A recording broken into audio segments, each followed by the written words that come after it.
新加坡的天才教育计划正在退出历史舞台。2027年起，它将被一套全新的高能力学生培养体系取代。第一批孩子将在8月接受新测试。教育部这次不是不要高能力学生了，而是不再用过去那套很窄的方式去培养学生。我们先记住时间点：2026年8月 ，P3 会开始新的单阶段识别测试。2027年，旧的 GEP 形式正式停止。接下来会有15个指定中心提供更高阶的学习模块，孩子不用为了这条路径专门转学。表面上看，像是在把精英教育做淡，可如果你把几条政策放在一起看，会发现方向刚好相反，不是收缩，而是重做；不是放弃尖子，而是减少漏掉潜力。今天这篇就来聊聊新加坡为什么会把运行了40年的天才教育体系重新设计一遍。如果你对我的视频感兴趣，还请不要忘记订阅，感谢您的支持。接下来让我们先把核心说透。这次改革真正动到的不是 GEP 这个名称，而是选材逻辑本身。过去那套逻辑，重点是尽早筛出一小批非常突出的孩子，然后集中培养，效率高，也很清晰。但它的问题是视野偏窄。新制度更像是在问另一件事：除了最早冒出来的那一批，还有哪些学术强项和潜力不应该被漏掉？第一个变化是识别方式。2026年8月开始， P3 学生会采用新的单阶段识别测试。很多家长听到这里，第一反应是不是门槛放低了？答案并不是这样。单阶段不等于随便进，也不等于考试不重要。它的意思更接近于把原本层层筛查的流程压缩，让识别更直接，减少孩子和家庭在重复测试上的消耗，提高识别效率。第二个变化是覆盖范围。过去 GEP 加上 E2K 大约覆盖约 7% 的学生，新安排下受惠比例会扩大到约 10%。这个数字非常值得家长认真看，因为它说明资源不是在收缩，而是在重配。教育部更担心的不是培养太多，而是漏掉太多。第三个变化是对高能力的理解在变。旧模式更容易偏向一种典型画像，学术表现非常早熟，答题速度快，纸笔测验优势明显。新模式显然想把范围拉宽，它会更重视学术强项，也更愿意承认潜力的展开速度并不完全一样。有的孩子全面强，有的孩子学科长板特别突出，有的孩子抽象推理很强，有的孩子在探究、表达、分析上有明显深度。这些差异过去未必都能被同样好的接住。这里最容易被误解的一点是，去精英化不等于反精英，它不是不培养顶尖，而是不过早决定谁值得被重点培养。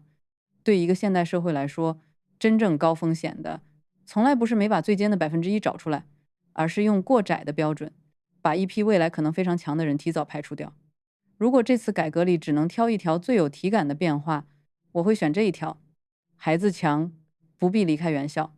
很多家长其实都懂，转学从来不是一个轻飘飘的决定。旧模式下，资源和路径高度绑定在少数学校里，你想接触更高阶培养，往往先得移动孩子。对部分家庭，这当然值得，但对很多家庭，这种代价并不小。现在15个指定小学中心的意义就非常直接了，孩子可以留在原校，同时到指定中心接受更高阶的模块支持。表面上这像是行政安排，实际上它改的是资源流动方向。过去是孩子去追资源，现在是资源开始更主动地靠近孩子。这背后至少有3层影响。第一，校名依然重要，但它不再像过去那样几乎决定你有没有资格接触高阶培养。也就是说，家长不必再把全部都压在那几所学校上。第二，原校的作用会明显上升，因为孩子不是整批被抽离，而是在原来的学习生态里持续被观察、被支持、被衔接。老师对孩子能力的日常判断会变得更关键。第三，家庭焦虑会换位置。以前很多家长焦虑的是能不能进那几所学校，以后更值得问的是孩子在现有学校里有没有被看见，有没有稳定的学习习惯去承接这些机会。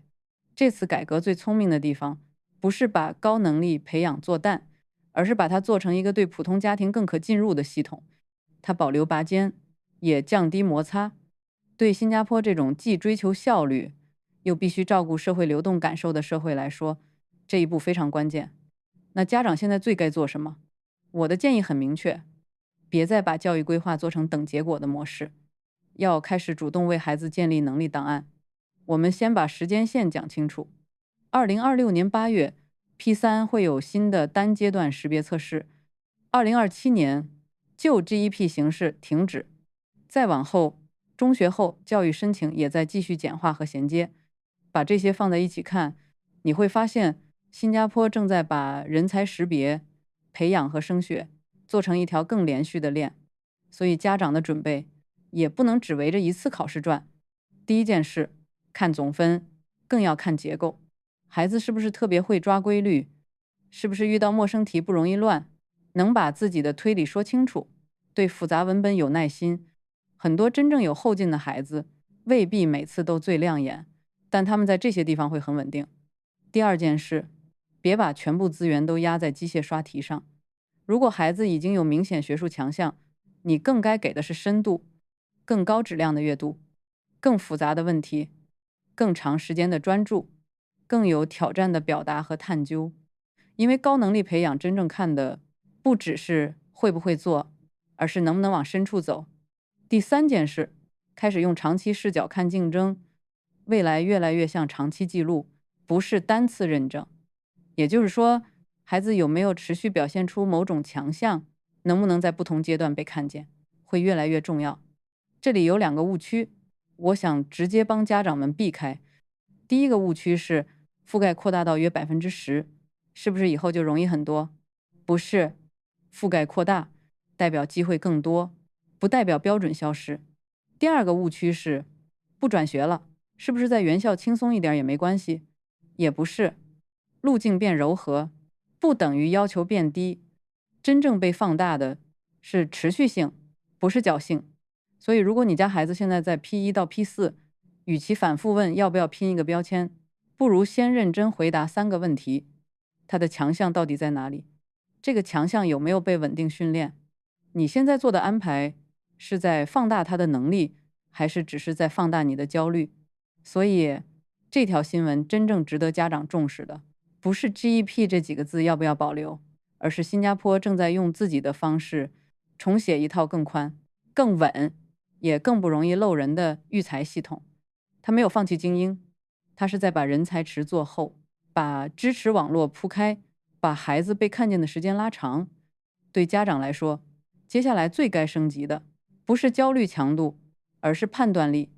别只盯这次考多少分，要看孩子有没有一种值得长期培养的能力，有没有一条可以持续走深的路径。